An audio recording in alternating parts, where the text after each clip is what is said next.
On this week's episode of A Beer and a Bet, we talk all things Mitch Beer racing, upcoming runners, and a few recent purchases on this week's episode of A Beer and a Bet. Welcome to A Beer and a Bet, and Beery, just talk us through it. What is going on? Well, mate, I've had to resort to the balaclava. I'm evading the police because we absolutely stole a couple at Classic this week. Stole them. So Yeah. I'm laying low, incognito, with my balaclava on because we bought two at Classic. Artful Persuasion's little sister for 40 grand, Beauty. and a profiteer colt. He'll go like stink off shit, that horse, and we paid 10,000 for him. So everyone's happy. We spent 5 days at Classic Sale. We came home with a Tiger of Malay and a profiteer. Can't say that was on the bingo card at all, but we love value when we see it. Nor was having you in a balaclava, so that's different. Is that This is George's actually it's undies? actually now it's a gimp mask, but it doubles as a balaclava when you need it. It was in George's bedside drawer. I just found it. Okay. That's great. That's outrageous. How itchy is it? Looks uncomfortable Nah, as all hell. mate, it's coming off. It's coming off. I'm sweating up like a slipper favorite with that thing on. Oh, dearie me. Well, you didn't want to script this week. You said it's all boring, it's all too scripted, so we're just going to roll into it. November Falls. Well, actually, you know what? Those colours in mind. Let's just reflect on the win of one in the Mitch Beer Maiden Plate at Kembla of Ghielmi. Yeah, he was terrific on Saturday, and you know he ran third his first start, and it was more my fault that he got beat than anything else. He was in twice at Kembla. They got called off both times in the middle of summer, which is pretty frustrating. I bit the bullet. I took him to Cowra, and it just reinforces my theory that you take the best horse to the worst race sometimes, and you certainly don't get the best result. It was Yeah. an interesting track and race, to say the least, but I think sometimes you're better off. You just run them in good tracks, put good jockeys on, and you get your result, whether they're good enough or not. He was terrific. He showed a lot of heart, ran really good time, showed good speed. So yeah, some fantastic owners in that. He races in Carl Holt's colours, and we got some ripping people involved with that. Willie Wong and all the Wade and his crew in that, and some really good people have been really patient. So he goes to Kembla again in a Class 1000 in just under a fortnight's time, provincial only. Couldn't script a better race for him.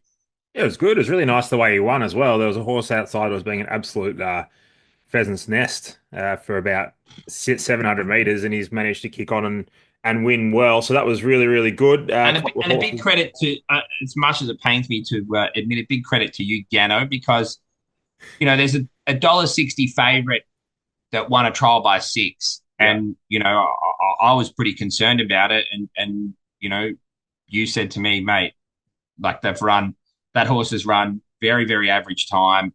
It looks far more impressive than what it is. Do not shy away from this horse. And I think I said to the Ghielmi owners he was sort of $9 or $10, and I said that was a silly price, and he got out to $23 behind the gate. So they've had a good fill up, and a couple behind Yeah. Ghielmi too, kicking off their preparations. Puzzler and Hard Knock Life. They'll find their right races pretty soon.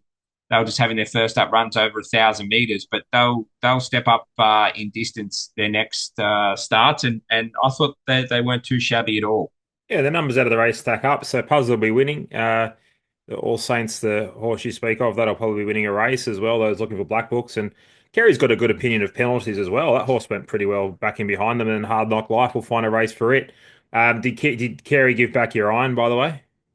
Yeah, he did. He's a good man. Kerry Parker, our new neighbour, Kerry Parker, he's moved in next door. Yeah, good. We're lucky to have him, Big Kez. He's a ripper. Great. That is one really fantastic thing about here in Canberra. The training community it's pretty tight knit. We've been lucky to be sort of taken in over the last 12 or 18 months, and everyone helps out each other, even sharing irons. Have you told George about the lasagna, or have you kept that quiet? No, that's so dark. Kerry Parker's partner, she makes the most lethal lasagna. More layers in an onion per lasagna. It's just layer after layer. It must take her 2 hours. Takes me about 13 minutes to demolish it. But She can take anything if she keeps producing the goods. Don't let Georgie near it. It'll be gone in 10 minutes, that kid. Unbelievable stuff. He also mentioned the other day that he was referred to as the good looking guy, the attractive guy on the podcast, which I thought was a bit brazen. But anyway, we'll let that go. Thought it Mate, could have been you. his own time form rating and his benchmark rating are two very different things. But yeah, we let him have it. That's his thing. He's young. He's He's got a young. good set of pearly whites on him. He's got the eyes.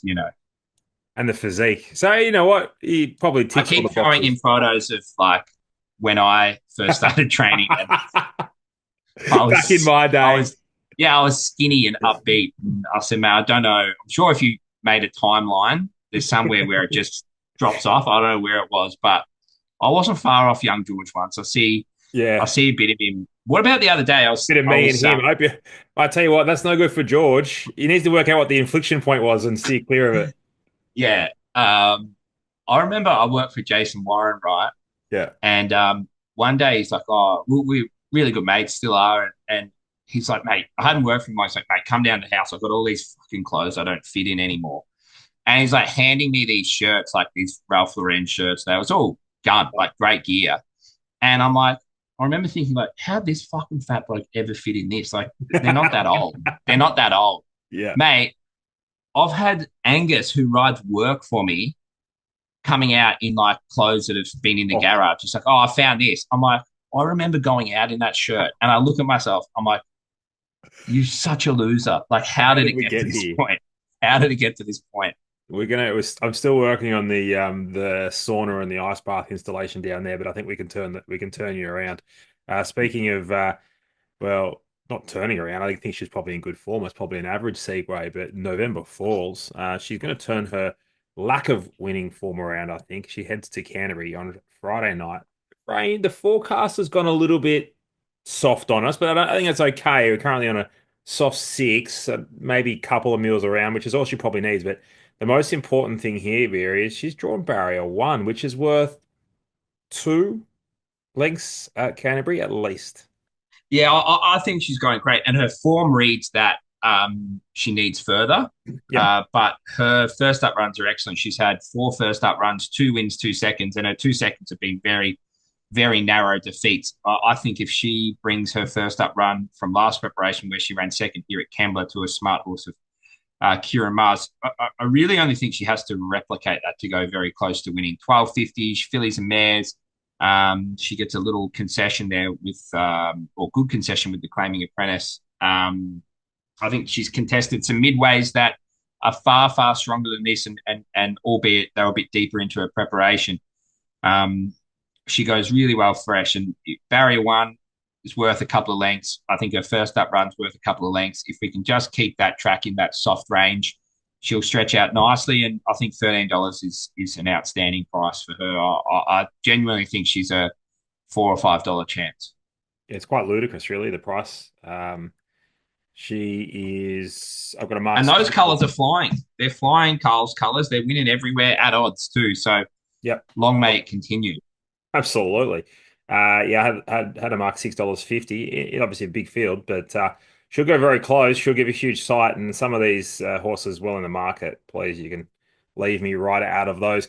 Newcastle, have we got the fields out for Newcastle on Saturday yet? I should have. No, they'll be out tomorrow, but Backburn will kick off there at 1400, and more cash, who Dash. was a sneaky okay run down at the Sapphire Coast. His first run, he's improved a lot from that, getting out to 14. He'll get out, further in time, but he's not far away from winning a race. So hopefully he can draw a gate and end up having a nice run down there, because he'll go around decent odds, and he's improved a hell of a lot from his first run. He worked the hands off the clock on Tuesday morning. More cash. I said to George, "Is you want to check that equimeter? It might be broken." I think one of Elon's satellites must have moved, because a couple of them ran up in pretty decent time this week. So the data machine's been going off like a frog in a sock. But Yes, like a golf we're swing. starting to. It's a really interesting thing between yourself, George, and me. We're really starting to get our heads into and working around that data and what it means and what we can learn from it. And yeah, it's been really, really intriguing, and it's good to have you looking at it as well, and from an outsider's perspective that is just looking at that data and not looking at the track work, and it's good, really good to have those eyes that sort of aren't caught up in the stable and understand it that outsider's perspective. It's gone well. Yeah, it's going well. Really looking forward to that building as well as, as we head into the autumn carnival and say not the better horses, but I guess they probably are the high quality horses come through and we start to see some numbers really jump off the page. It's good stuff, it's intriguing stuff, but it's only stuff that's going to keep on helping and moving us forward, finding us another winner. Speaking of finding us winners, you were able to find us another wheel. Not even I could stop you jumping on that bandwagon. What would you make And of that performance? It's pretty impressive, wasn't it? They I thought cleared them out. it was pretty good. You know what? A lot of people have put old uh, what's his name? The the hero cult horse. What's his name? Mr. Brightside. Mr. B. Also one of the most overrated songs of all time, Mr. Brightside. Yeah, Could go the rest of my life and not listen to Mr. Brightside. yeah, I'd agree with that. It's been Yeah. overplayed. It's up there with horses. It's been flogged within an inch of Yeah. its life. Absolute stinker. Tell you the other one that It's not bad. shit. I tell you the other one that an absolute dance floor clearer. Yeah, Uh, Kanye West Gold Digger. I yeah, can't even think of a worse song that I could, and everyone gets around it. I don't know why. yeah. You just mentioned probably two songs where I'd imagine would absolutely fill a dance floor, and you've penned them both. So obviously you don't like dancing, but that's fine. Not at my party, they wouldn't. I can assure you. Yeah, Um, your Speaking 40s won't of be far away either next year. enough out of you, please. I tell you what, I got absolutely thanks to the. I'm not going to name names here, but I got absolutely roasted on Twitter yesterday because of you and George and Steph having a good Saw that. laugh. Good Yeah, gear. hilarious. Hilarious. So, yeah, they've all been banned from the podcast. I've made George sit in his room while we do this now. Um, Salonius, don't jump off him. I tipped him last week and what did he run? Fifth, right?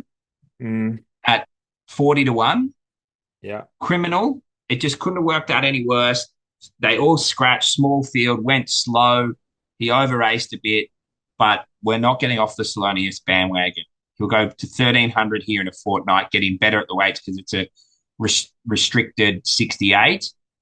So he'll get in far better, but and he'll be big odds again. We're not jumping off. We're staying aboard the Salonius train, The Salonius. stopping at no stations. The only station will be fill up station. Hopefully Yeah. we get $51. There was about 30 blokes at a 40th birthday party at the Union Hotel on Salonius at around 40 to 1.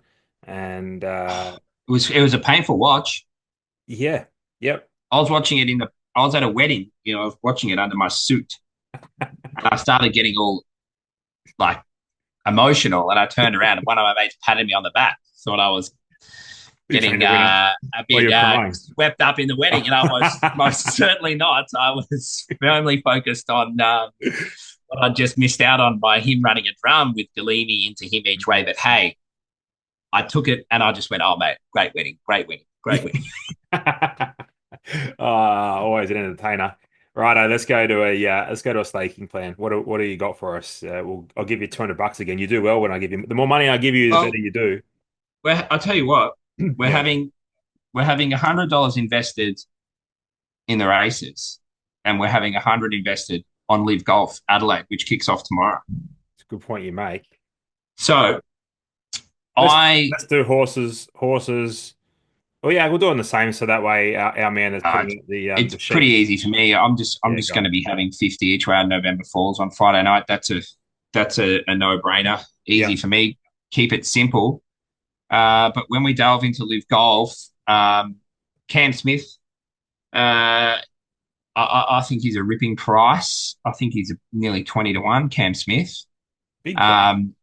Yeah, big price, big price. And if we want one even pricier, if that's a word, Price. Yeah. pricier, is that a thing? No. No, okay, sweet. Well, I did year 9 at Digital Secondary College, so fucking back off. All right, I'm doing well. DJ, Big Dustin Johnson, 70 to 1 and $5 to run top 10. I think I think the big fella could absolutely launch, get over here, get on the cans in Adelaide, and just absolutely let loose. When was the last time DJ won anything? It's been a while. Mate, okay, will you ever back horses that haven't won for a while? Yeah. Yeah. So lay off him. Golf's not easy, Gano. You should know that. Yeah. I've missed That's why more. you're doing podcasts with me I've on missed a more Thursday. cuts than you've had hot dinners. I know that. Dear There me. you go. That's my hundred. So I'll have 50 each round that. I'll have 50 to win on Cam Smith, Yep. and I'll have 30 by 20 by 30 on DJ. Righto. I have $50 on Abraham Answer. He has a short game to absolutely dominate. I can't Who? remember the last two. Abraham Answer. I'm pretty sure he's Mexican. He won an Aussie Open, not so maybe 3, 4 years ago. Uh, He would have been in that, the top 50 in the world when they that did would have the during best my two. golfing hiatus. Yes, yes. He's got the short game to win around that track, so he's a big chance. And get a man that's just absolutely firing on all cylinders. He's gone from just being a nobody to a somebody to the man, Lucas Herbert. Oh he's just on fire. He's the big dog, and Live Golf suits him because he like there's no cuts. He doesn't care. He just hits it as hard as he can. I $21. forgot to I forgot to tell you something as well. I've been searching for something in life. I need a bit of luck. We've been having no luck, right? And we all, yeah. And while I was buying my balaclava today, battery included, right? I've got her on the desk, Yeah. Kitty, and she's going to turn everything around. Absolutely everything. I was at the counter and I was fucking mesmerized by it, right? And I'm just watching this hand go, and I'm like, I have never needed something. Looks like me after 12 schooners trying to get the free spins on something at the West Illawarra Club. You might be able to take it with you. Yeah, she doesn't have to go back to the ATM twice, so she's steaming here, just sitting on the desk. But hey, everything's going to turn around. We've got Kitty now. It is She's in. perched up here. How much did Kitty cost, or did you just take her? $12, mate. Oh, Bargain. oh, I spent that's more on a croissant across the road. yeah. Rumor has it that you boys bought half the croissant at the bakery this morning, so you've done well there. And that George Carpenter must have a tapeworm bigger than himself, mate. All he does is eat and just walk around with his washboard abs out. It's criminal. It's criminal stuff. Criminal. I'm going to take it to Canterbury tomorrow. Race 1, number 5, Eternal. J Mac aboard is Strawn Barrow 1. You're getting $3. That is ludicrous. It'll be winning. We can kick off there. So we'll have $50 on it. And then we'll go to November Falls. We will have 50. What are we going to do there?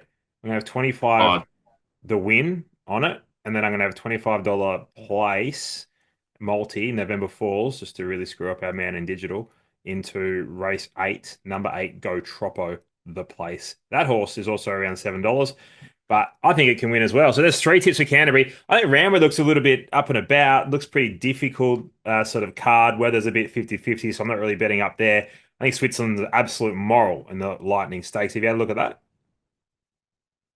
you're off your head. Name your You price. can't- What price is it now?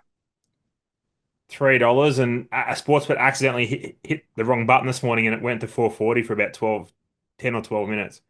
Uh, And then it wasn't there much longer. nah, nah. I'll tell you what. I'll give you $3.20 about it. Got $4. I just told you I got $4.40. It's 270 on tab now. Yeah, so this morning it was about for 15 minutes. It got to $4.40 with sports bet. So Till the smart money came. no, I don't know. There's a It's number probably fishy going number on of there. horses that can beat that, including Growing Empire, Traffic Warden, and Benedetta. So I wish you well They'll in need hell. they'll need plenty of luck. They won't say which way he went. That's a Beer and a Bet, episode 9455. We'll be back. Oh, Beery, how do we get involved in the stable? Ring stack. Or email steph@mitchbyracing.com.au. See you later. Bye for now.